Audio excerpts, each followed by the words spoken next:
फिलात mix TV. Hi, कैसी हो Philat ji? Welcome मेरे एलबी में। थैंक यू मेरे एलबी में आने के लिए। Thank you so much. कैसी हो?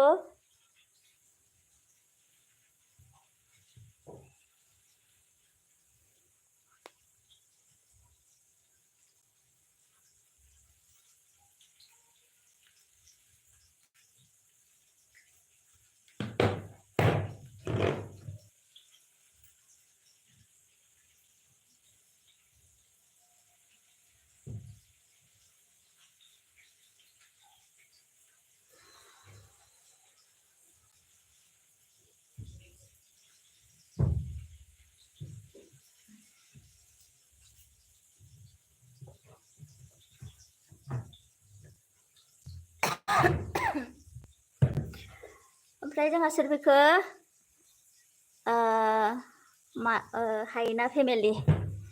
हायना थेंक यू आंनि एलबियाव फैनायनि थाखाय। हायना मा खबर? माथो लाइकआनो मोनसेबो गैया, दासो मोनसे नुदां। ओमफ्राय फुलाजी फिलाजी थैंक यू लाइक देने के लिए। ओमफ्राय फिलाजी मैं ठीक है बहन जी। अच्छा ठीक है, कहाँ से हो आप? नेहा अन नै जालायबाय फार्स्टनिफ्रायनो। हायनाया जोंहा फिलाट हाय फ्रेन्ड खालामदो। बर' नङा बियो आगै। फिलाट जी आपको बुला रहा है फ्रेंड होने के लिए। हायना फैमिली ने फ्रेंड करके लीजिए। ओमफ्राय जोंहा एमआरडी मा ओंख्रि संखोनो? ना लाबोदों आब', ना। ओमफ्राय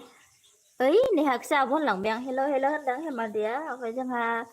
मा ओंख्रि होनदों, मा ओंख्रि संखो होनदों जोंहा नेहाया। ना लाबोदोंहाय। ओमफ्राय जोंहा एमआरडीआ आं अनल' थागोन, हानाय नङा पार्टि जादों। अके जेबो नङा, लाइक दान थेंक यू लाइक दानने के लिए। ओमफ्राय जोंहा हायनाया मा होनखो? आं जास्ट दसेल' बयनावबो लोमजादों। ए दे जेबो नङा। ओमफ्राय जोंहा फिलाट क्या बोला? मेघालय से। अच्छा नाइस प्लेस है। थैंक यू भैया मेरे एलबी में आने के लिए, आपको स्वागत है। एमआरडी ऑफिशियल लाइक होदो दे बयबो। लाइक दीजिए, कौन लाइक नहीं दिया लाइक दीजिए। अभी 3 हुआ है। आरो सोरबा ओंखारलांफिनबाय दै, सानैल'सै। ओमफ्राय एमआरडीआ लाइक होदो बयबो होनदों। ओमफ्राय नेहाया एमआरडी नों खैथायाव होगोन? जोंहा एमआरडी आब'आ टाइमा बारा फिक्स जायाखै र'। ओमफ्राय जोंहा हायना फैमिलिया फिलाट फ्रेंड काम बोली हुई। फिलाट जी आपको बुला रहा है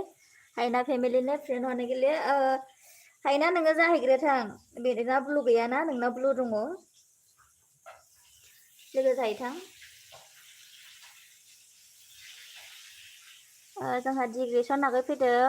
एलबि जोबनो जाबाय नामा बुंनो? है दासो होदों आगै, आङो दासो होदों।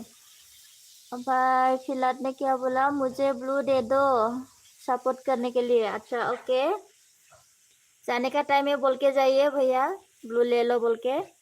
ओमफ्राय ब्लू दे दिया मैं फिलाट को। ओमफ्राय गोमसार अफिसियल 1K कंग्रेचुलेसन बिबारि सना 1K जाबाय आरो आंना, नुवाखैनो आं। थेंक इउ गोमसार कंग्रेचुलेसन होनायनि थाखाय। ओमफ्राय जोंहा नेहाया मानखो एमआरडी हिन्जावफोरजो ना हौवाफोरजो जादों पार्टिखौ? सोंदो एमआरडी जी बोलिए कैसा पार्टी चल रहा है? जोंहा डिग्रेसन लाइक दान होदों। थेंक इउ आगै लाइक होनायनि थाखाय। ओमफ्राय जोंहा डिग्रेसना आंलाय जोबलाय लांबाय सानदों, दासो अन खालामदों। नोंलाय? खालामदों, दासो अन खालामदों आङो, एसे बिजिमोन, बेलेग जायगायाव थांदोंमोन आं एसे। ओमफ्राय जोंहा फिलादा जी बहन शुक्रिया। अच्छा ओके शुक्रिया जी भैया जी आपको भी। ओमफ्राय जोंहा नेहाया मानखो आंबो 9थायाव होगोन एमआरडी होआबा। बिक्रमाबो होनो होदोंमोन। बिक्रमा होगोन ना होआ मिथिया। बिक्रमा होआबा होजानाय नङा। बिक्रम होआबा हो, ओमफ्राय बिक्रम होआबा हो। जायखिजाया टाइमखौ मिलायगोन र' नेहा। ओमफ्राय जोंहा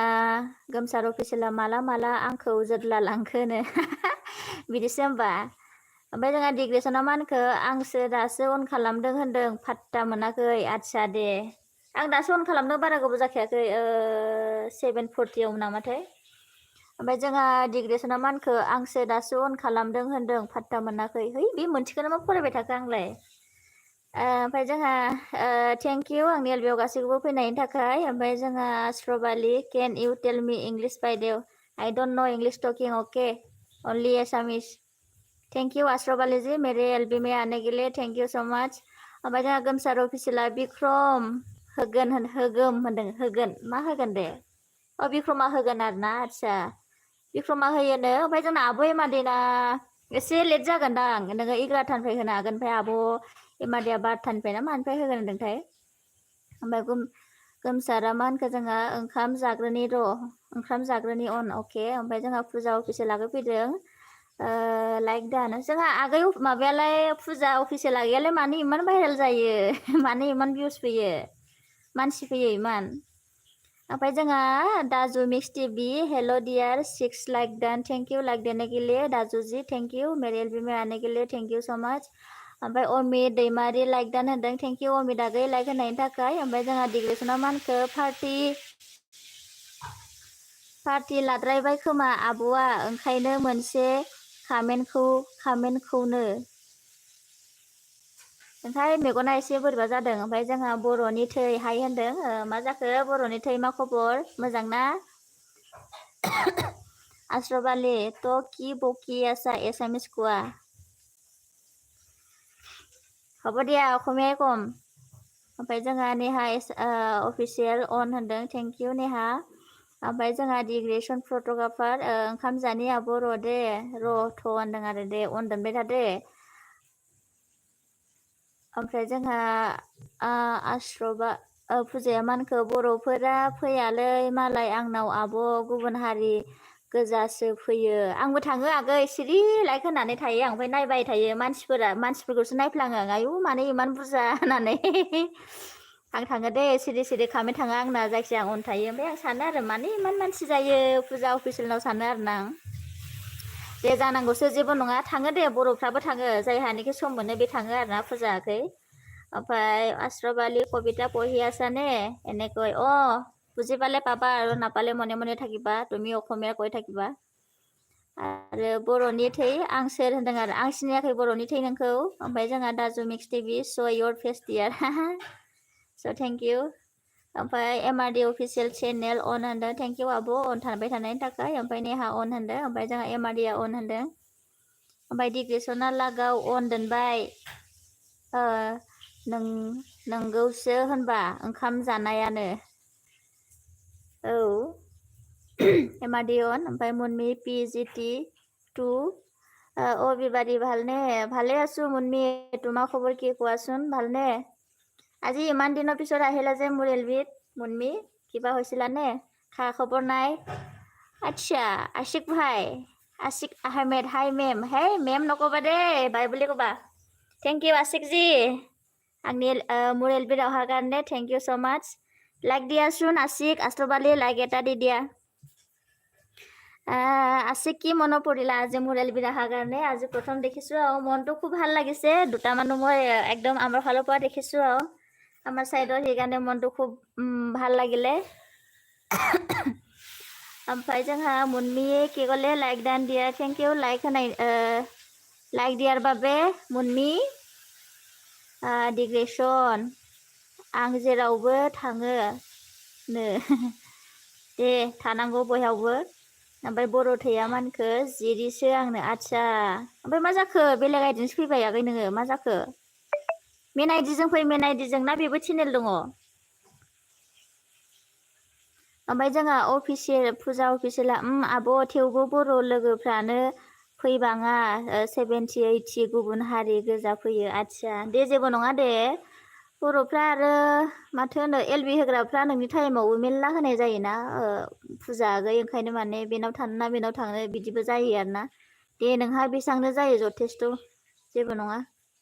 ओमफ्राय जोंहा नेहाया मा होनखो फुजा आंबो थाङो सोलाबबा थाङो थांनायालाय बयबो नेहा ओइ फुजा ओमफ्राय फुजाया मानखो नेहा आब' नोंथ' गोबाव जाबाय फैथारला मालायनो नेहाया रायना हो फुजा रायनानै हो ओमफ्राय जोंहा मुनमि কি কৈছে মোক চিনি পাইছানে প্ৰভু কেলে নাপামনো পাইছোঁ আকৌ ভাত পানী খালানে মুনমি Daju mix TV good night dear have a nice stream okay good night bye like देके जाइए दाजू जी दाजू भैया जी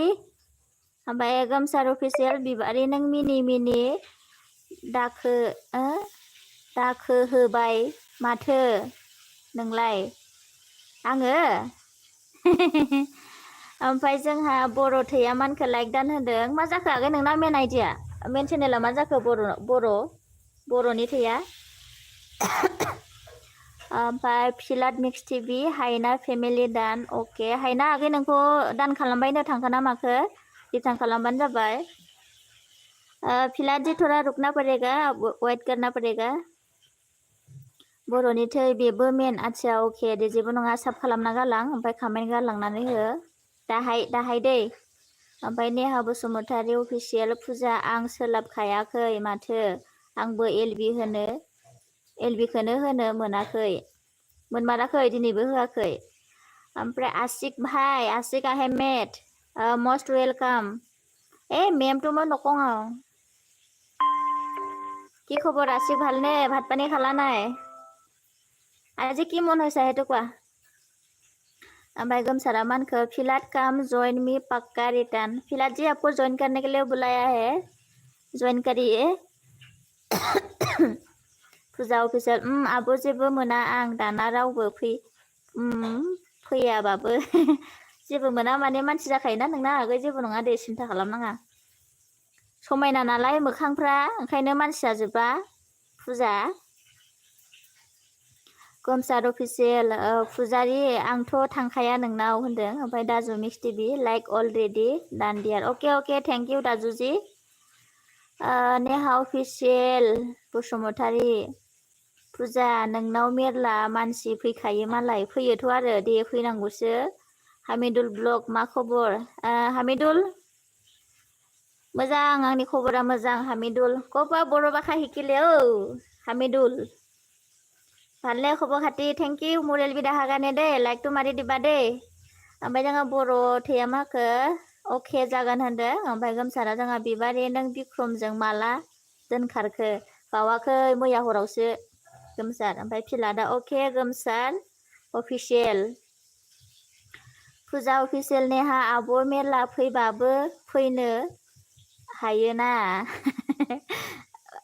सम मोनाखैनो फुजा आगै थांगोन दे बयबो थाङो आं हले बारा खामेन्ट हरा सिरि थायो आङो मानसिफोर बुरजा जानायखौ नायगुमबाय थायो आङो ओमफ्राय जोंहा हामिदुल ब्लग आं नोंखौ আচ্ছা হামিদুল তেনেকে নকবা সেইটো বেয়া ভাষা হয় গম পাইছা নাই যদি শুনিব মন গৈছা তোমাৰ লগত ভাষা দি মই কৈ দিম আকৌ কোনে শিকাইছা তোমাক সেনেকে যদি সেনেকে বেয়া ভাষা কোৱা নহয় আমাৰ মোৰ এলবিত নাহিবা আৰু আনসাব কৰি দিবা মোলে ভাল কথাবোৰ শিকি ল'বা ओमफ्राय मा होनदों नायलाय लोगोफोर एमजे फेमिलि हाय हेल' बिबारि लोगो होनदों आरो हाय एमजे मा खबर ओमफ्राय मुनमि बिबारि नों बिराद बाहादुरि ना आउ हाउ मुनमि किय বা জাটকা মাৰি দিলা ন মুনমি তেনেকে নহয় দেই ओमफ्राय बिक्रम अफिसियेल ब्लग हेल' बिक्रम जी मा खबर मोजां ना ओमफ्राय बिक्रमा मानो एलबि होदिया ओमफ्राय गोमसार अफिसियेल मुनमि তোমাক হাঁহিলে চোৱা মুনমিয়ে মোৰ ভিডিঅ' নোচোৱা হ'লি ন বাবা মানে টাইম নোপোৱা হৈ গৈছে মানে বেছি এলবি দিয়া হৈ আছে যে আকৌ বেলেগ তাতো যাবলগীয়া হয় আকৌ মোৰ তাতো আহে যে সেইকাৰণে টাইমটো মানে মেনেজ কৰিব পৰা নাই আৰু চাম দিয়া লাহে লাহেকে চাম তোমাৰ দেখোন কামেনে নাহে মুনমি মোৰ ভিডিঅ' ইমান নাই আজি মই বহুত ডিলিট কৰিলোঁ बर'नि थै अन थेंक इउ ओमफ्राय गोमसारा बिबारि बाहादुरिथ' थै मा होनो ओमफ्राय एमएमबि ब्लग जोंहा आमायसो फैदों थेंक इउ आमायसो आंनि एलबियाव फैनायनि थाखाय दे आयु माथो 8थानिफ्राय बाराया ओमफ्राय लाइक थुके फैदां आनैसो आंबो जेबो मोना एलबियाव रावबो फैयाबाबो नङा जायहा सम मोनो जायहा थांनो गोसो बे थांगोन आरोना जेबो नङा ओमफ्राय जोंहा फुजा अफिसियेल आब' सोर मा बुङो बुंथो इगनर खालाम खालाम बेफोरखौ औ बेबो मोनसे नङा सोरबा फोरोंदोंदां बेखौ ओमफ्राय थेंक इउ जोंहा आमायसो आंखौ मदद खालामनायनि थाखाय दै ओमफ्राय जोंहा गोमसारा MMB थेंक इउ होनदों ओमफ्राय जोंहा मुनमि PG2 गोमसार ब्र আচ্ছা গমসার ব্রো বলে কান্দিলে আমার মুনমি কিবা আছে নেকি দুটাৰ লগত কোৱা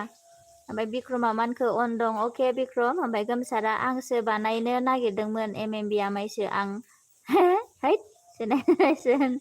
ओमफ्राय MRD अन ओमफ्राय जोंहा फुजा अफिसियेल नोंसोरो आंनियाव लं लं कमेन्ट हराना ओंखायनो आंना आवाजबो जाला जेबो जाला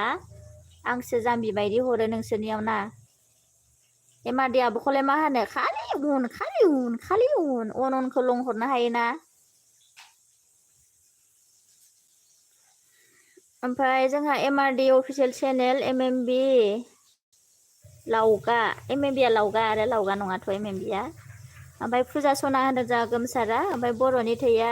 हाय MRD বুলি কৈছে ओमफ्राय जोंहा फुजा अफिसियेला बिदिनो गाज्रि जों गाज्रि जाफानो हाया आब' औ आगै राइट नंगौ आयु जोंहा फुजा आगैया जि बुजियो माथो दे बिदिनो बुजिनांगौ ओमफ्राय जोंहा गोमसार अफिसियेला मा होनखो फुजा सना दुखु दाजा दे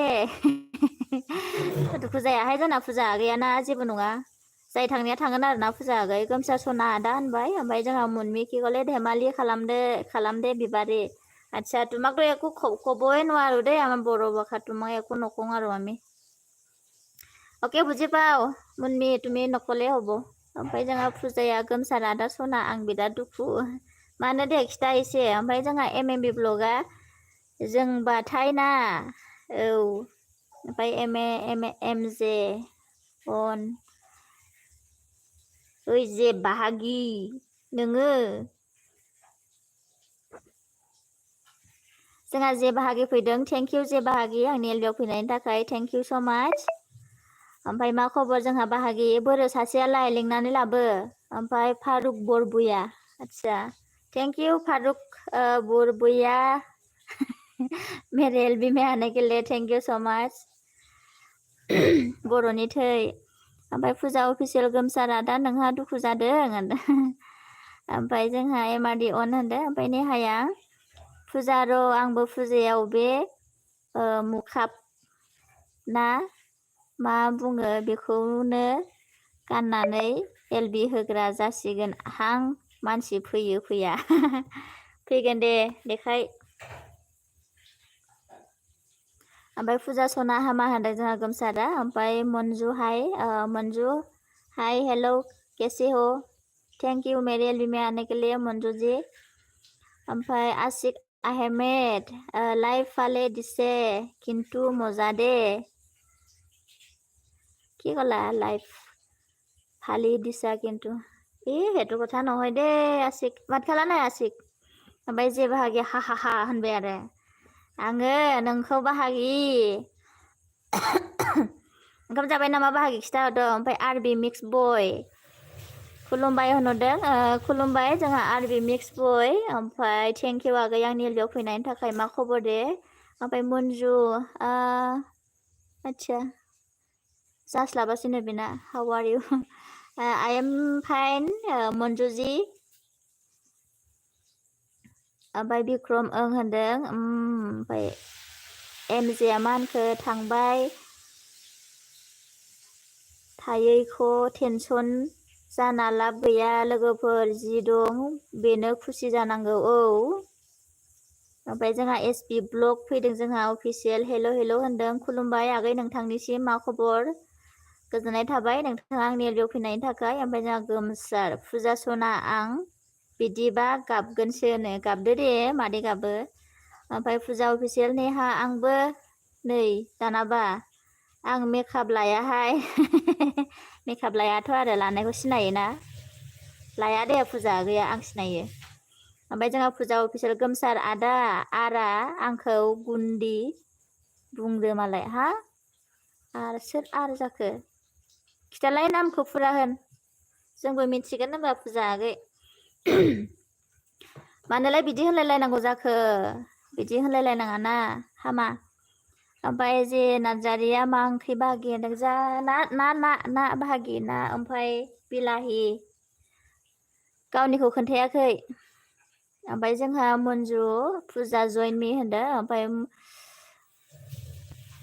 मन्जु रिटार्न सात ओमफ्राय फिलात गोमसार अफिसियेल दान जे नार्जारि मानो ब्लु लाखो गिबाय आं नोंखौ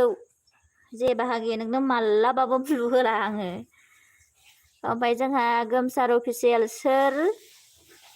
सोर आर हो फुजा होनदों खिथालाय सोर आर बियो ओमफ्राय जोंहा फुजाया मन्जु लं वीडियो फुल वाच के साथ सब और कमेंट प्लीज पक्का रिटर्न मंजू आपको बोल रहा है लॉन्ग वीडियो देखने के लिए बोला है शॉर्ट वीडियो देखे तो अनसब हो जाता है इसलिए लॉन्ग वीडियो देख के कमेंट करिए सब करिए सोदोमखुक लाइक सना होनदों आरो दहाय आंखौ जि जारा सोंबाय नामा सोदोम आगैया थोद थेंक इउ आगै आंनि एलबियाव फैनायनि थाखाय ओमफ्राय जोंहा मा खबर मा ओंख्रि जाबोखो नोंबोनि एलबियाव सोदोमखुक ओमफ्राय नेहाया जोंहा मानखौ फुजा मेकआप बुङाखै मोखाङाव गानग्राखौ मा होनोमोन बेखौसो होनदों आंनो मास्क होनो फाग्लि मेकआप होना नोंबो सासे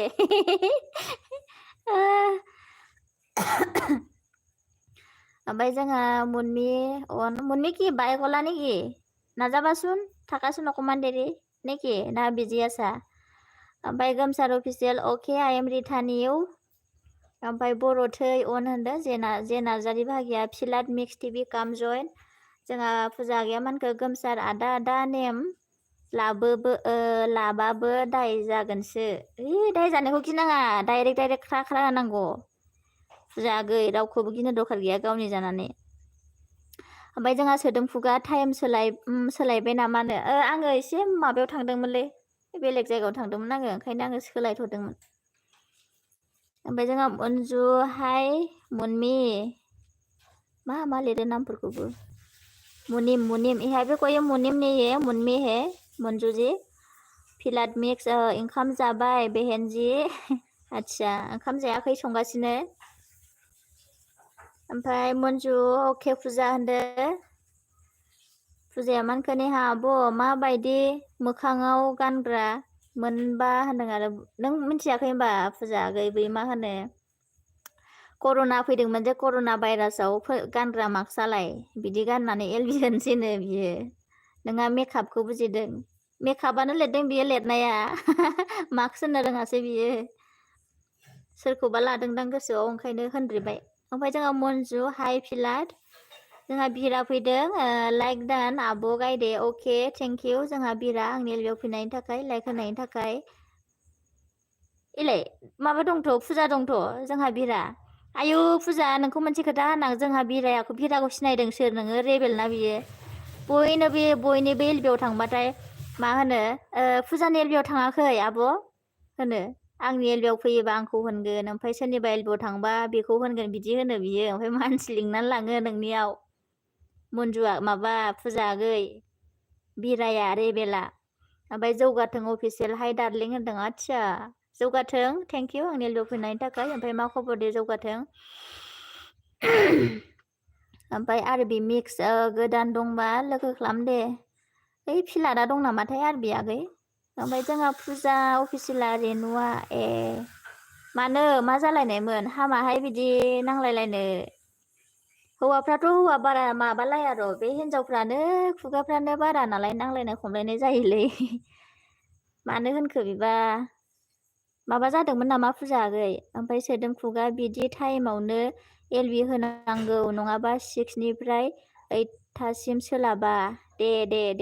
आगै दे ओमफ्राय जोंहा सिमन्त बर' हाय सिमन्त मा खबर गोजोननाय थाबाय आगै आंनि एलबियाव फैनायनि थाखाय ओमफ्राय बिरबल मिक्स हेल' आब' सना होनदों बिरबाय मिक्स आगै मा खबरहाय दिनैसो फैथारबाय नोङो आंनियाव थेंक इउ दे आगै नोंनिसिम आंनि एलबियाव फैनायनि थाखाय ओमफ्राय जोंहा नेहाया मानखो गथ'फ्रा दालाय मोखाङाव गाना बेखौसो होनदों फुजा मेकआप लानायखौ आं सिनायखायो नोंहा सानै हनै लिरनो हाया नामा एसे फाग्लि ओमफ्राय गोमसारा मानो फुजा सना हो होनदों मानोनो फुजा आगै ओमफ्राय बिरबाय मिक्स लाइक खालामग्रोबाय दे आब' अके आगै लाइक होनायनि थाखाय थेंक इउ नै जोंहा एमजे लोगोआ कार्टुन सिङावसो हाबनानै नायगासिनो नामा आंनि एलबिखौलाय ओमफ्राय एमआरडि अन आरबि आगैया मानखौ सिमान्थ बर' लोगो खालामदो दे सिमान्थ बर' आगै लोगो दंना गैया माबाजों आरबिजों लोगो जालायदो दे ओमफ्राय बिरबाय मिक्सआ अन होदों थेंक इउ आगै अन थाबाय थानायनि थाखाय ओमफ्राय जोंहा एमआरडि अफिसियेल चेनेल एमजे सिस्टार 5 दिया ओमफ्राय जोंहा बिरबाय मिक्स मा जाखोहाय आगै ओमफ्राय जोंहा फुजाया मानखौ गोमसार आं एनारखौ एदावदोंमोन बिदि बिनि थाखायनो ए मा होना एदावखो बुंबा ओमफ्राय जोंहा जे नार्जारि भागिया मानखौ अके ब्लकखौनो खालामदो दे आंनिखौ भागि आं ब्लकखौ खालामा भागि ओमफ्राय जोंहा मुनमिया मा होनखो अन दङ बिबारि होनदों अके आयु मुनमि कि कमार तुमाक दै जेबो बुंनो हाथारा माथो मुनमिखौ मुनমি তুমি কি বড়ো মতাৰ লগত বিয়া পাতিছা নেকি চবখিনি বড়ো কথা কৈ আছা যে মানিব লাগিব দেই তোমাক ओमफ्राय जोंहा एमजे मानखो नेहा बै गथ'फोरा मोसानि सिंहनि गानग्राखौ होनदों नामा ए बियो गथ'फोर गानग्राया बै फुजा सुजाफ्राव जाबा गानोना बेखौ होनबाय नामा ओमफ्राय जोंहा बिक्रम अफिसियेल ब्लग जे नार्जारि साल्थे होनना मिनिबाय ओमफ्राय जोंहा जिरिना बर' बसुमतारी फैदों अन आब' अके आगै ओमफ्राय जोंहा सोदोमफु आगैया दे दोंसे मेथाइ रोजाबदो आङो रोजाबथ'लाहाय जोंथिंजायनि खाथिनि सोरबा मानसि दं दे आगै ओमफ्राय जोंहा एमजेआ मानखो अके एमआरडिसिस मिला थेंक इउ डियार ओमफ्राय बिरबाय मिक्सआ अन होनदो ओमफ्राय आरबि मिक्सआ मुनमि बायदेव जइन करिबा मुनमिर मन'हल नेকি মন যাবে নামাতে মুনমি তোমাৰ মন'হল ন আৰবি नोंसो आगोल थांग्रोनांगोनदां তুমিহে আগত জইন কৰিব লাগিব আৰবি दा মন' হৈ গ'ল চাগে ओमफ्राय जोंहा बिरबाय मिक्सआ कर'ना भाइरास कर'ना भाइरासाव गानग्रा मास्कखौ बायदिसो मोनदों आंहा ओमफ्राय जिरिना बर' अन होनदो ओमफ्राय जोंहा फुजाया मानखो जायो आब' नेहा फेस एलबि लाइभ होबा बांसिन भाइरेल जाखायो आंना जायाहाय आं खेबनै होखांबाय माथो ओमफ्राय जोंहा एमजे होनदों नेहाया ओमफ्राय जिरिनाया अन होनदों ओमफ्राय बिरबाया पटापट फरायदो आब' सनानो गाराङा माबा थाबथे मोनदोंहाय आगै नोंसोर स्ल'लि लिरब्रा जिरिना मिनिबाय ओमफ्राय बिरबाय मिक्सआ ब्लु हरदो आब' होनदों आरो अके ओमफ्राय जोंहा दिदोमस्रि आगै फैदों हेल' सना मा खबर खुलुमबाय होनहरदों दिदोमस्रि आगै मोजां आगै नोंहालाय मा खबर ओमफ्राय थेंक इउ आंनि एलबियाव फैनायनि थाखाय जोंहा दिदोमस्रि आगै ओमफ्राय जोंहा फुजा आगैया मानखो आब' सना थाथ' दे आं एसे टेनसन जादों मानो खिथालाय देलाय मा टेनसन जादों ओमफ्राय थांबानो जाबाय जेबो नङा दे खोन्था ओमफ्राय थां ओमफ्राय जिरि बर'आ मानखो जोंहा मबाइल गंनै अन दं आब' अके थेंक इउ आगै सना ओमफ्राय जोंहा बिरबाय मिक्सआ मानखो सोरनावबा एलबियाव थांब्ला ओंखारबोनो रोङाना आब' सना रोङाथ' आरो आंबो बिदिनो ओमफ्राय जोंहा लाइक दान होदों दिदोमस्रि आगैया अके थेंक इउ आगै आंखौ लाइक होनायनि थाखाय ओमफ्राय फुजा आथिया होनदों जोंहा गोमसारा ओमफ्राय हेल' होनदों जोंहा बिरबाय मिक्सआ ओमफ्राय एमजेआ मानखो जोंहाबो फिसाजोआ जा गानो ओमफ्राय बिरबाया हनै नायखुमा हरबाय सोरखौबा ओमफ्राय जोंहा फुजाया मानखो गोमसार आंखौ गोबां गाज्रि फानसावबाय एनारा मिथिखानाय नुखानाय बायदि आथिया नङा बिदि फानलायनायाथ' गाज्रि हामा ओमफ्राय बिरबाय मिक्सआ भाइरेल कमेन्ट होनदों आरो ओमफ्राय जोंहा आरबिया मानखो आं दा 9 PM आव एलबि होगोन दे बयबो फैदो अननानै दे होदे गावबागाव फ्रि टाइमफ्राव होबानो जाबाय बयबो फ्रि टाइम मोनबा थांलायगोन दे ओमफ्राय जोंहा फिलाट मिक्स टिभि जे नार्जारि दानो जे भागि नोंखौ दान खालामबायनो ओमफ्राय जोंहा एमआरडि अन ओमफ्राय दीपक बसुमतारी हाय होनदों थेंक इउ दीपक आगै आंनि एलबियाव फैनायनि थाखाय मा खबरहाय ओमफ्राय जोंहा एमआरडि अन ओमफ्राय दिदोमस्रिया बिबार सना 1K सेलिब्रेटआव गवा एपिके गवा नामा ओमफ्राय जोंहा गोमसारा फिलाट मुसा साबदान कमेन्ट चेक प्लिज ओमफ्राय जोंहा पुर्न ब्लग दिनैसो फैलायबाय आरोना होनफैबाय आरो मा खबरहाय पुर्न ओमफ्राय जोंहा दीपक बसुमतारी दे लोगो जालायदो दे सोर गोदान दं जालायदो दे ओमफ्राय जोंहा मन्जुआ मा होनखो फुजा रिटार्न मी फुजा आगै नों थांनोसो ओंखारबाय माथो रिटार्न बिबायनो लोगो जादोंनो ओमफ्राय बबेन अफिसियेल सना आंहा लेट जाबाय आदसा लेट जाबाय होनदों आरोना लेद मा लिरोहाय बबेनालाय ओमफ्राय जोंहा आरबि मिक्सआ मा होनखो फिलाटआ बर' नङा आगै माबासो नामाथाय गार'सो नामाथाय फिलाट जइन खालाम दे फिलाट आपको बुला रहा है ज्वाइन करने के लिए आरबी मिक्स ने ज्वाइन करिए ओमफ्राय बक 006 नाइस आदसा सोर जाखो बेबा थेंक इउ बक आंनि एलबियाव फैनायनि थाखाय हारसा जाखो ना गंगार जाखो मुनमि गलाने ओमफ्राय नेहा बसुमतारी अफिसियेला मा होनखो नै फुजा एलबियाव एदावलायनायखौनो जेबो मोनथारनाङा ओंहाय जोंथ' जि अभार थिक एदावलायोहाय नेहा मौसुमि आं गोमसार बिक्रम ओमफ्राय सोरमोनथाय जोंहा माबाजोंबो जे आगैजोंबो जि माबालायो जे बाहागिजोंबो ओमफ्राय अके फिलाट अके बोल रहा है जे नार्जारी ने ओमफ्राय जोंहा दिदोमा मानखो बिबारि सना 1K सेलिब्रेटआ गवा दे ओमफ्राय जोंहा गोमसार अफिसियेल बक काम जइन ओमफ्राय बिरबाय मिक्सा मानखो मोखां देखायना रायलायदो आब' सनानो आयु आङो बोरैबाथार ओमफ्राय जोंहा बिराया मानखो आब' गायदे आं CID जाथ'नि आदसा बिदि आरोना दे दीपका 4ID काम ओमफ्राय ब्लु अके कामेन्ट मोनसान्दि एसे जायफ्रानोखि ब्लु बियो एसे गोबाव जागोन आरोना ओमफ्राय होबाय आङो दीपक नोंनो ओमफ्राय गोमसार अफिसियेल सिमान्त बर' लोगो जानि फै होनदों ओमफ्राय मन्जु निउ फ्रेन्ड काम मी जइन मी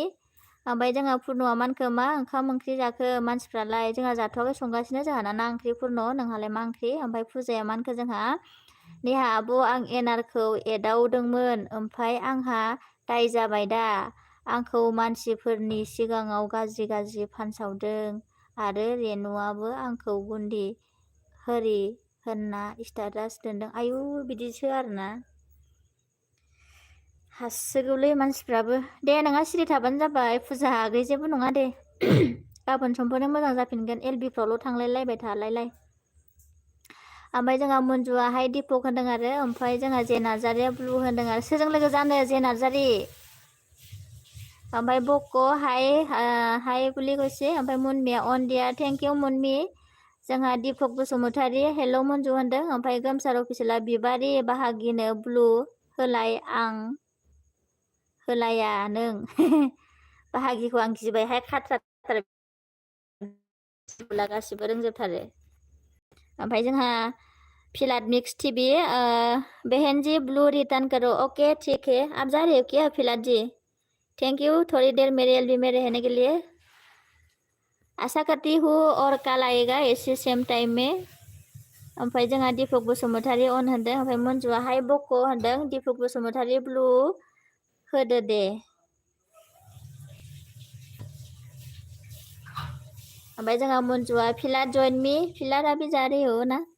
ओमफ्राय दीपका अन होनदों ओमफ्राय दीपका मा जाखो मेगन गिदिरनो ओमफ्राय जोंहा गोमसार अफिसियेला मानखो फिलाट मसा मी साजक माइ बिजाक जे नार्जारि नोंनि लोगो गोदान गैया बेहाय गासिबो माबा गोजा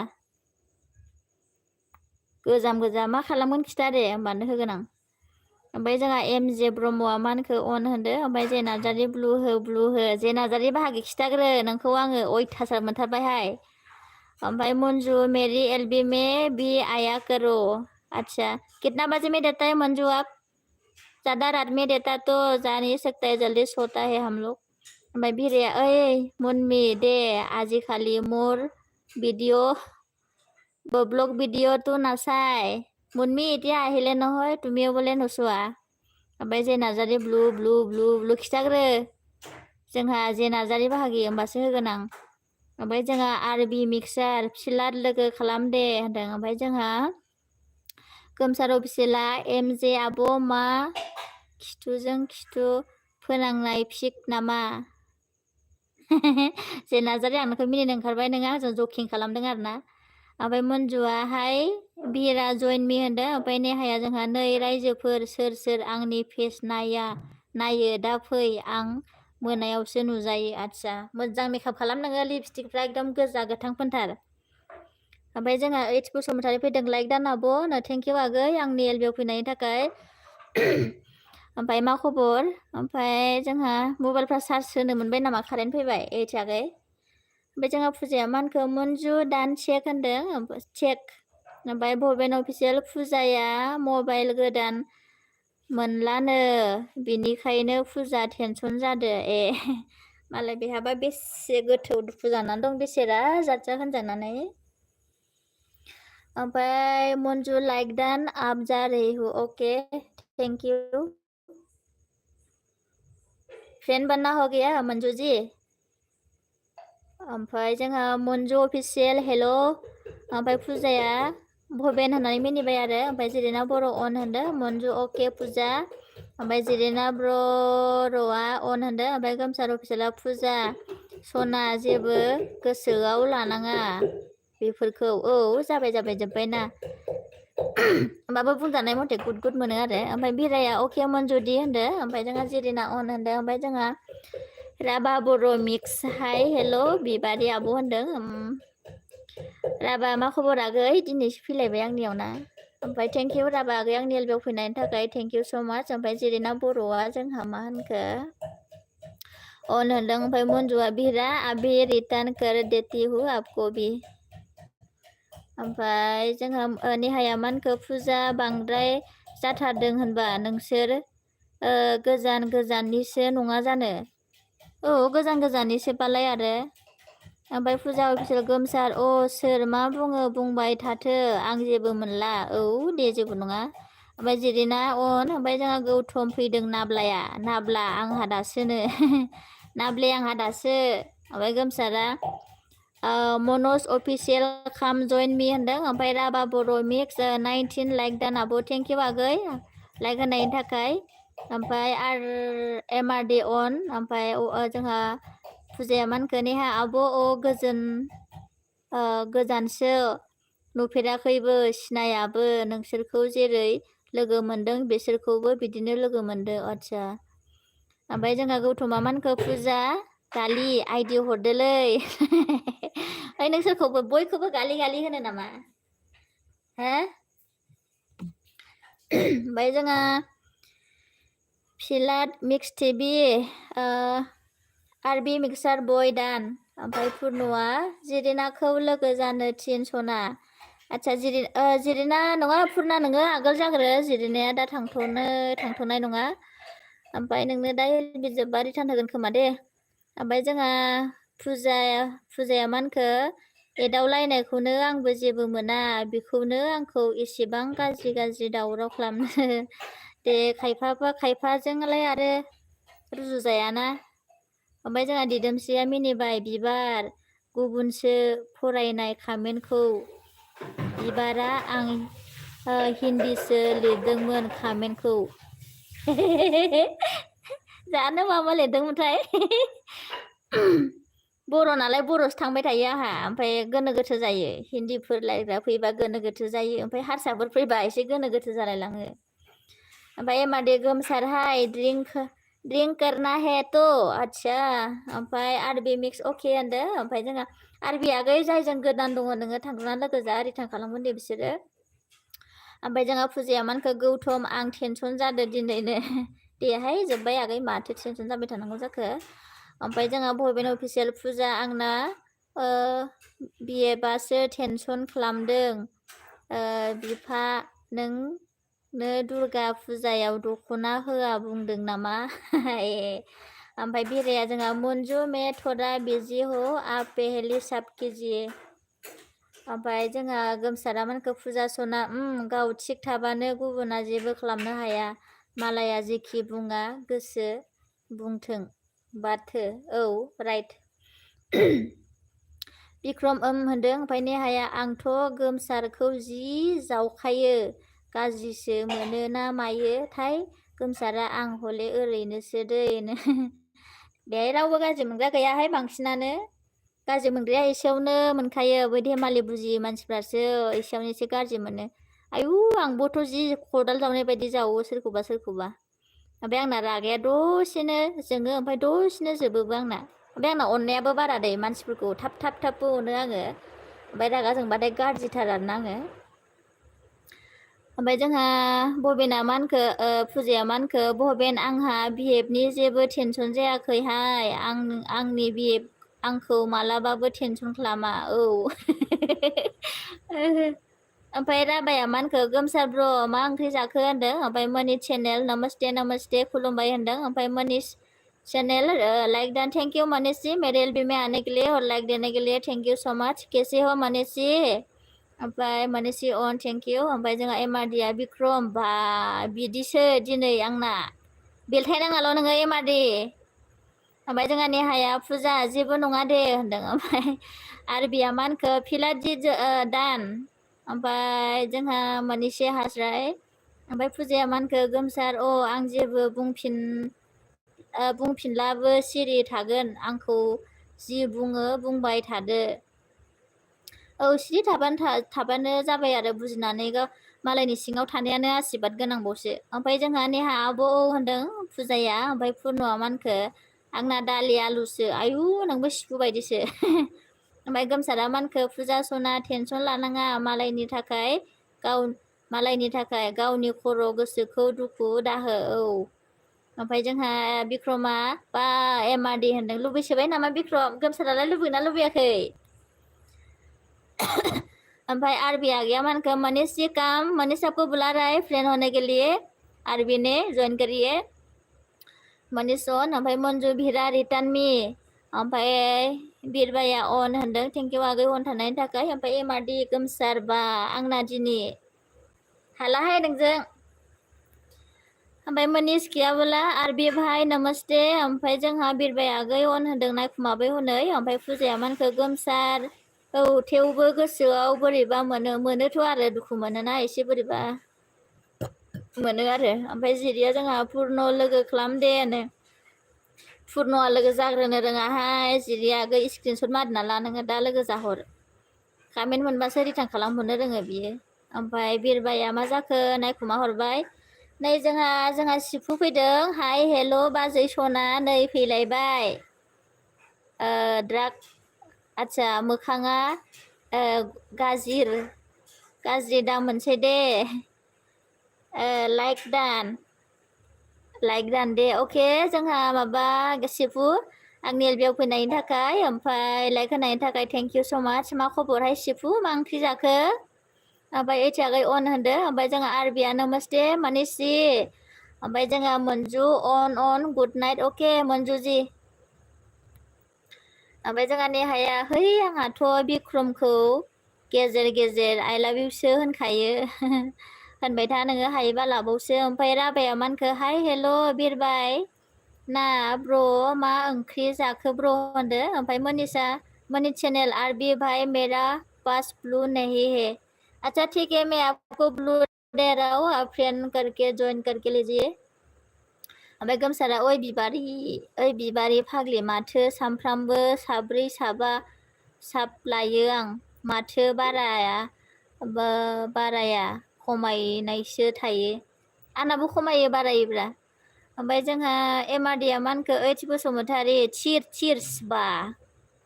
ओमफ्राय जोंहा मनीष चैनल प्लिज काम आरबी भाई मनीष ओमफ्राय गोमसारा मानखो जे नार्जारि सालथेया एमआरडिजों लोगो जानोनो हो बिबारि लोगोखासो दङ ओमफ्राय जोंहा मौसुमिया मानखो फार्स्ट टाइम आंनि एलबियाव नोंनि एलबियाव आच्छा थेंक इउ जोंहा मौसुमि आंनि एलबियाव फार्स्ट टाइम फैनायनि थाखाय ओमफ्राय मनीष सार से जॉइन करू एबी भाई मौसुमि लाइक दान थेंक इउ ओमफ्राय जोंहा जिरिना हाय होनदो ओमफ्राय जोंहा गोमसारा मौसुमि होन ओमफ्राय जोंहा आरबिया मनीषी जॉइन कर दिया है चेक करो ओमफ्राय एमआरडी जे नार्जारि दे हर होनदो जे नार्जारि बाहागिया थांबाय गैया ओमफ्राय ओइसा गैया जोंहा लाइक होनदों आरोना ओमफ्राय एमआरडी अन होनदों मौसुमि मनीष काम एमआरडी आरबि दे हरबाव होनदों ओमफ्राय जोंहा फिलाट गोमसार ना ए गार' मा नामा आङा मि साजक बा आलु दाल संगा मसा आच्छा गोमसार औ एमआरडी होनदों ओमफ्राय गोमसार होननानै बुंबाय जोंहा सोदोम खुगा ओमफ्राय बिक्रम बोरो होनदों सोदोमा जानो ओमफ्राय जोंहा एमआरडी मौसुमि होननानै हनोबा दे आपका ही दिन है इन्जय करो एमआरडी जी ओमफ्राय जोंहा जिरिया गैया मौसुमि आब' गारि मोनाखैमोन नामा ओमफ्राय जोंहा मौसुमिया गोमसार अफिसियेल प्लिज सापर्ट मी ओमफ्राय सन्जय बर' फैदों आं सन्जयखौ सिनायाखै सोर जाखोथाय आइडिजोंसो ना माजोंसोथाय जाखांबाय आब' सना होनदों जाखांथ'वाखै आगै संगासिनोसो ना संदों ओमफ्राय बिलाहि संदों दे सन्जय मा खबर आगै ओमफ्राय थेंक इउ आंनि एलबियाव फैनायनि थाखाय सन्जय आगै ओमफ्राय जोंहा आरबि मिक्स बय एमआरडी आब' हरबायथ' होनदों ओमफ्राय एमआरडी सोदोम बा नै सोदोम लोंनो लुबैना लुबैयाखै नोंलाय ओमफ्राय गोमसारा मानखो सोदोम दोम काजिरङायाव टाइम गोनां होनदों ओमफ्राय जोंहा जे चेनेल आच्छा हाय जे चेनेल मा खबर थेंक इउ आंनि एलबियाव फैनायनि थाखाय जे चेनेल जोंहा ओमफ्राय सोदोमखौ एमआरडी आब' दे लासै सानैजों होनो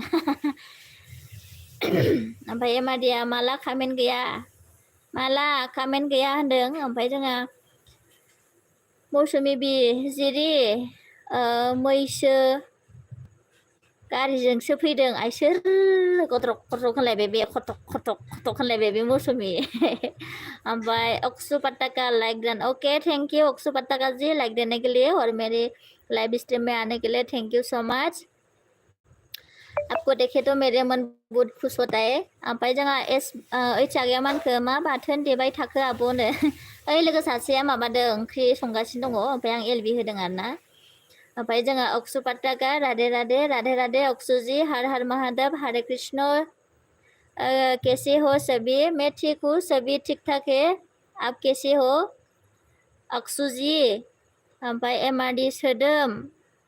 लोंगासिनो होनदों ओमफ्राय जोंहा फिलादा अन होनदों थेंक इउ फिलाद जी अन रहने के लिए ओमफ्राय जोंहा एमजिया मा जाखोहाय एमजे ओमफ्राय Sinha life style rock like done काम्पाई बिबारी काम्पालो सिंहा आइसुंसा थैंक यू लाइफ स्टाइल मेरे एलबी में आने के लिए थैंक यू सो मच ओमफ्राय अक्सु गुड इभिनिं सभी को गुड इभिनिं अक्सु जी ओमफ्राय जोंहा जे नार्जारिया मा होनखो गुड बाय बाहागि जेबो नङा टेनसन दाजा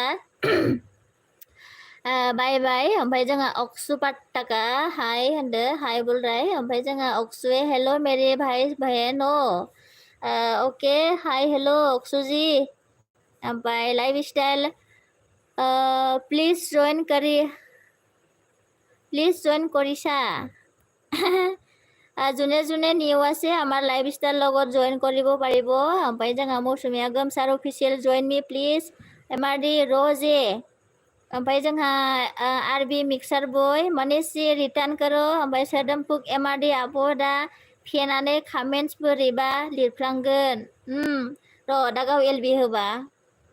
जागोन सोदोमागै रावबो थाङालासे थानाङा दे ओमफ्राय जोंहा गोमसारा मानखो फिलाट मसा आं बर' नाक माइ दाखिंगा होद गोमसार फाग्ला मा राव रोङोब्रा नोंलाय Aksu Pattaka nice thank you Aksu ji खाना खाली है अक्सु जी ओमफ्राय nice Aksu ji thank you long message देने के लिए थैंक यू ओमफ्राय जोंहा एमआरडी अफिसियेल चेनेल जे आंनि एलबि होबा हायरा जे बाहागि एलबियाव थांनांगौनो एमआरडीनियावहाय ओमफ्राय राभाया जोंहा मानखो जाय गोदान जइन खालामदो कामेन्ट खालाम दे होनदों आरो जाय गोदान दङ जोंहा आरबि राभा आगैखौबो जइन खालामनो होदों जइन खालामबानो जाबाय राभा आगै नोङो आगोल फार्स्ट लोगो जानांगोन दे लोगो जालायदे ओमफ्राय जोंहा ओइथि बसुमतारिया लाइक होनदों ओमफ्राय गोमसारा मा होनखो कसु पाट्टा राम नमस्ते अक्सु पट्टाका अक्सू पत्ता का आपको जोकिंग कर रहा है गमसार भाई कैसी हो अक्सू ने बोला ओमफ्राय सोदों खुगा हा हा हा मिनिबायाना ओमफ्राय जोंहा अन होदों एमारिने ओमफ्राय अक्सू जी राम राम नमस्ते राबा बर' निउ काम प्लिज जइन मी एमजिया मौसुमि बि काम जिबासो जोबजासिम नायनानै ओमफ्राय जोंहा अक्सुने सभी को राम राम ठीक है अक्सु जी राम राम ओमफ्राय जेरेना अफ होनलायबाय ने हनै फैलायबाय नामा ओमफ्राय सारा ब्लग फैदों हे हे हे आब' माखौ मिनिसोदों होनदों मा खबराय सारा थेंक इउ सारा आगै आंनि एलबियाव फैनायनि थाखाय ओमफ्राय लाइक होदोंबा थेंक इउ सारा मा खबर दे ओंखाम ओंख्रि संबाय नामा जाखांबाय नामा ओमफ्राय एमआरडिया सोदों सासेया थांबाय नामाथाय सारा आगै दंमोन ओमफ्राय जोंहा एमआरडि सोदों होननानै देखायहरबाय नै थिट होनहरदों आरो ना ओमफ्राय जोंहा नेहाया अन होनदों ओमफ्राय गोमसारा मे थिकु जी अक्सु पत्ताका जी नमस्ते राबा बर' मिक्सार ओमफ्राय राधे राधे ओमफ्राय फिलाट अच्छा अन थेंक इउ फिलाट जी अन रहने के लिए एमआरडी अन ओमफ्राय जिरिनाया सारा बाजै होनदों ओमफ्राय अक्सु पत्ताकाया ओके भाई ठीक ही रहो हमेशा खुश रहो ओके हम तो बहुत खुश से रहता हूँ अक्सु जी आप भी रहिए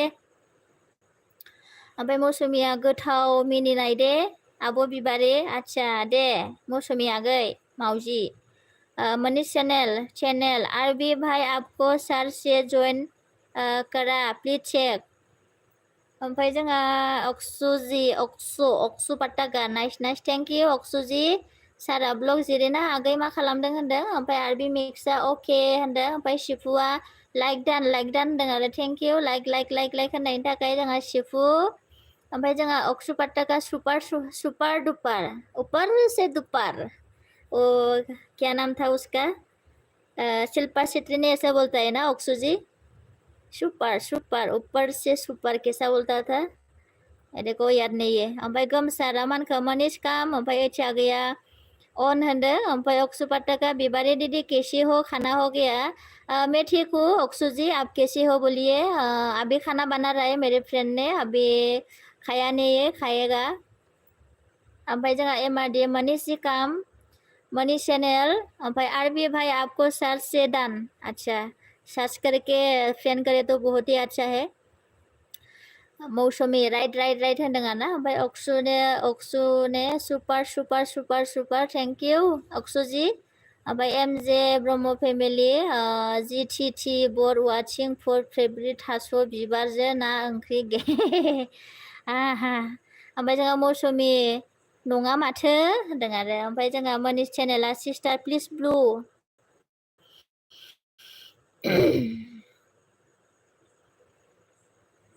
आपको ब्लू दिया था अभी रिमूव ही हो गया सेट ओमफ्राय जोंहा एमआरडी मनीष जी एलबी के बाद मिलेगा आ जाओ अक्सु पत्ताका जी नाइस ओमफ्राय जोंहा सोदोम आगैया मानखो नेहा आब' बिबारिया हाबा जानाया माथो सिरिसो बेम पार्टिबो दामनाय खोनायाखै बेम पार्टिथ' दामथ'वाखै सोदोम आगै मा होनो इमारजेन्सिसो जाबायना इमारजेन्सि जानायखायनो आरो ओमफ्राय जोंहा मनीष चेनेल आरबी भाई जी दान ओमफ्राय फुजाया थांथ'बाय आं आब' बाय गुड नाइट अके फुजा थेंक इउ दसे सम थानायनि थाखाय ओमफ्राय जोंहा Philat mix TV on thank you on रहने के लिए फिलाट जी ओमफ्राय Manish channel please blue sister आपको मैं पहले ब्लू दिया था अभी फिर रिमूव ही हो गया अच्छा मैं दे रही हूँ ओमफ्राय जोंहा कनेक्ट रहो सभी प्लीज हाँ ठीक है सभी कनेक्ट करिए अक्सु पत्ताका से जीबी जालायलांला सांनानै रायलायनायानो ओमफ्राय जोंहा नेहाया मानखो कामेन्ट ना बबेयाव दं जाखो आयु मासि गोजानाव ओंहाय ओमफ्राय सारिया लाइक दानाबो होनदों थेंक इउ लाइक होनायनि थाखाय बिबारि भाइरेल मा भाइरेल जाखोलै ओमफ्राय जोंहा बिबारि 1K पार्टिया होनांगोन हले फन पे जों बा गोमसारा ओमफ्राय जोंहा मनीष चैनल ऑन भाई अक्सु पत्ताका ने क्या बोला मनीष भाई ब्लू का क्या करोगे काले अच्छे लोग रहे हो ओमफ्राय मौसुमि आंनि कामेन्ट नुजाया नुजाया होनदों आरो नुजादों बहाबा नुजादों। ओमफ्राय जे नाजादे फिलात साबदान भागि बेनो लास्ट कामेन्ट दे आंनि। जागोन दे जेबो नङा जे भागि। ओमफ्राय नेहाया लागाव बिबारि होनदों। ओमफ्राय जोङो अमरनाथ कैशप हाई फ्रेंड लाइक बोली से थैंक यू मेरे एलबी में आने के लिए अमरनाथ कैशप और लाइक देने के लिए। मनी चैनल एमआरडी जी आपके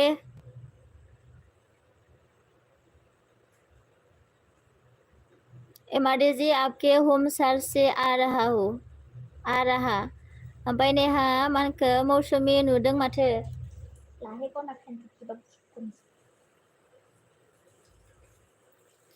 ओमफ्राय मौसुमि नुदों माथो होनदों नेहाया। ओमफ्राय अक्सुने क्या बोला नेहा दीदी प्लिज रिटार्न नेहे किया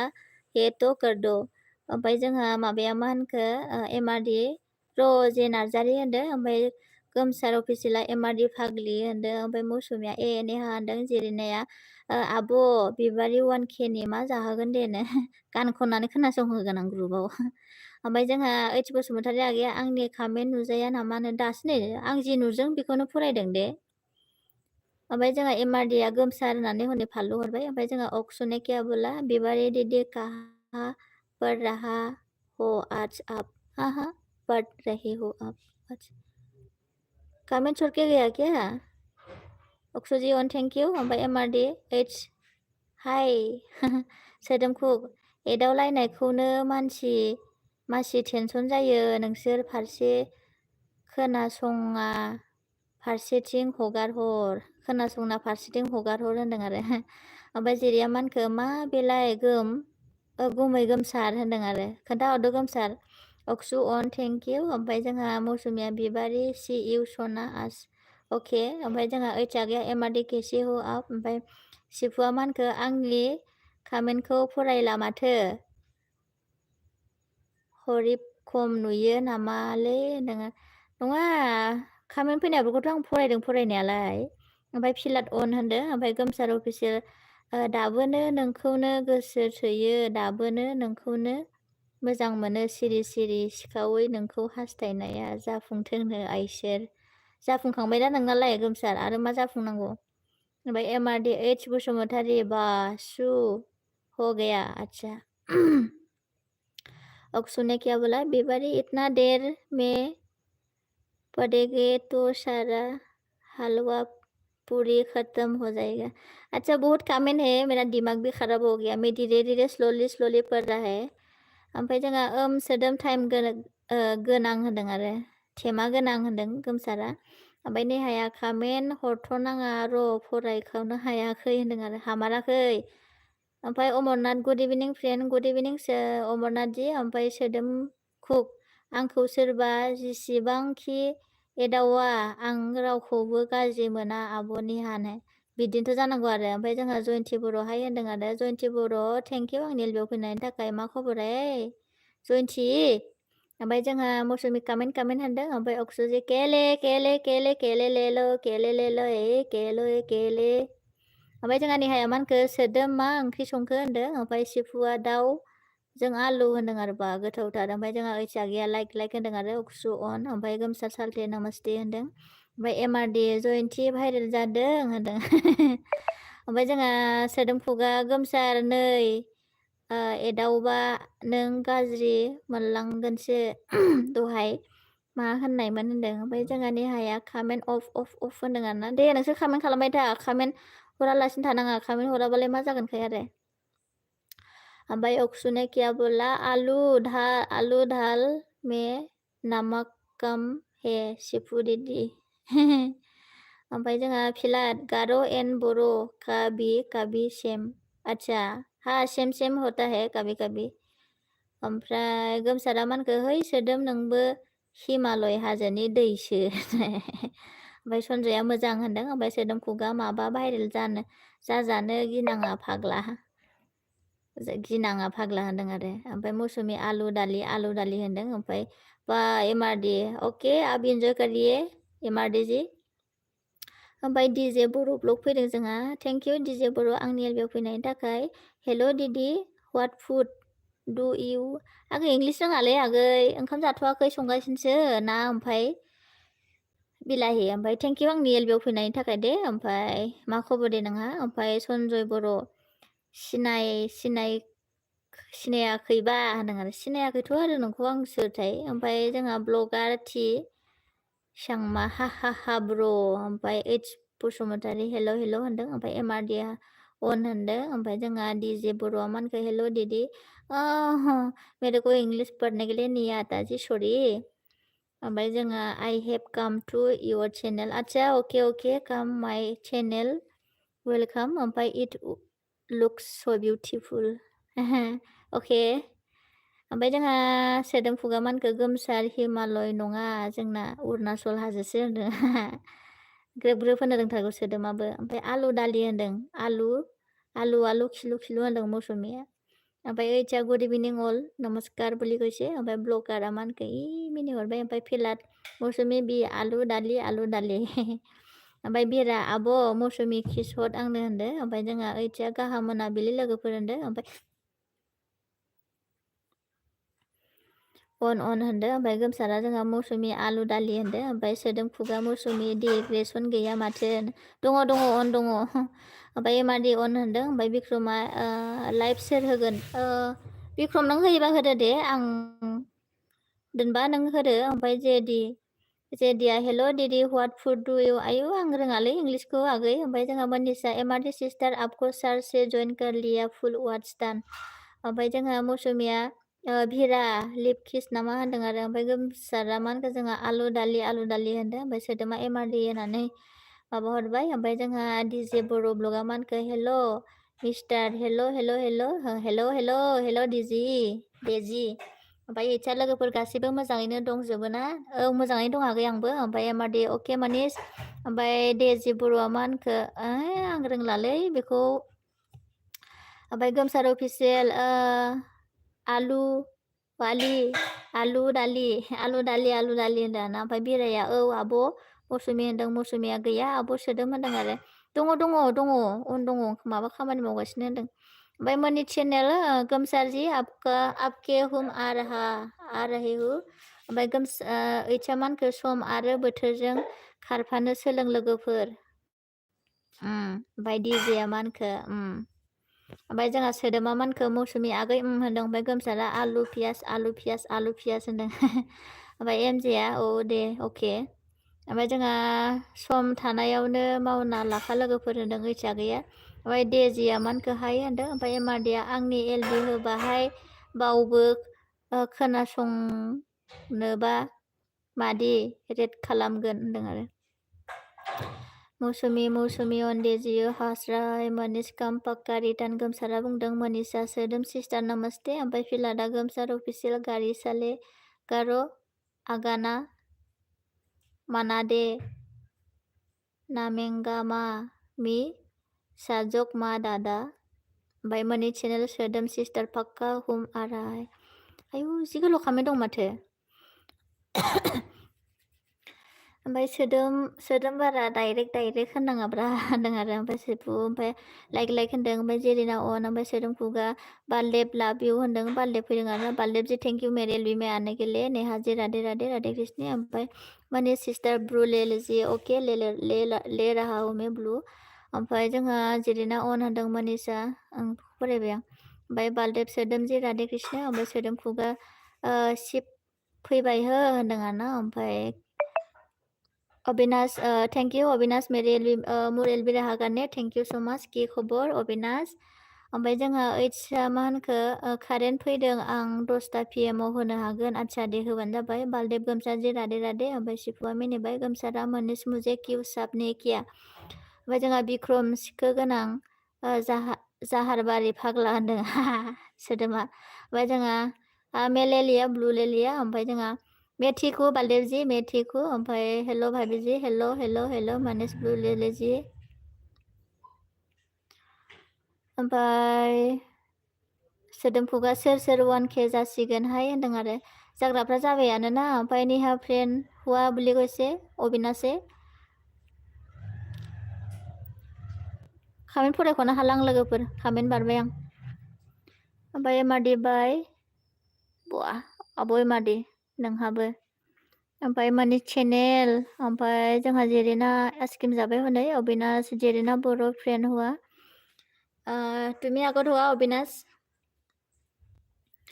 ओमफ्राय गोमसार लागाव गेजेर गेजेर होनदों नेहाया सोदोम बालदेबा बोराय राय ज' अयथासार सोरखौबा मोनगौबा लाखायोदां होनदों आरो ओमफ्राय जेरिना जि राधे कृष्ण होनदों बालदेबने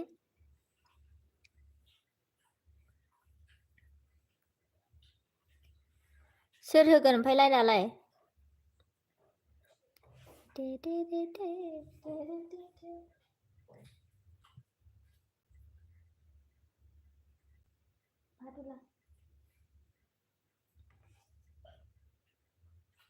नेहा जी कैसी हो आप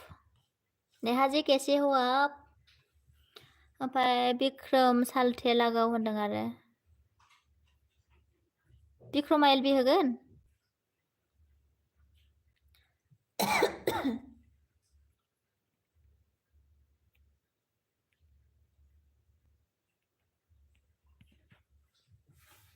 अविनाशी काम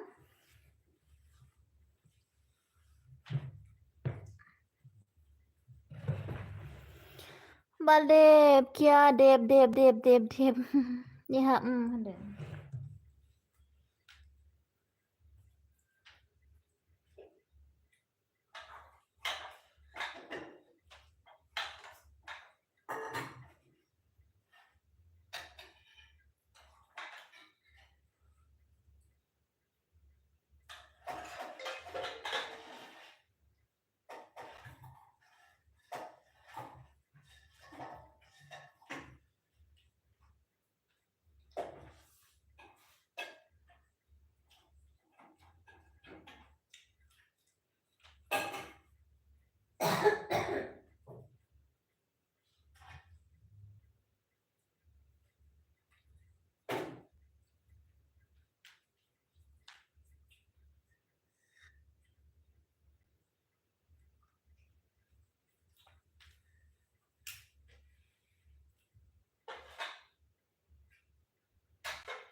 लोगोआनो माबा ओंख्रिखौ आद्रा खावद्रा संनानै एक्टरजों रायज्लायहैबाय बाला आंसो नायनो गोनां जाबाय नै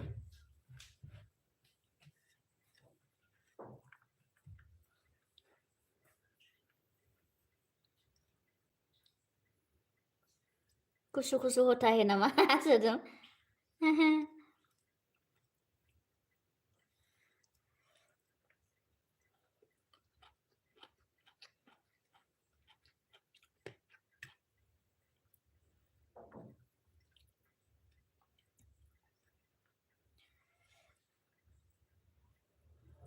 दोनखानोसै दे सोर होयो होदो दे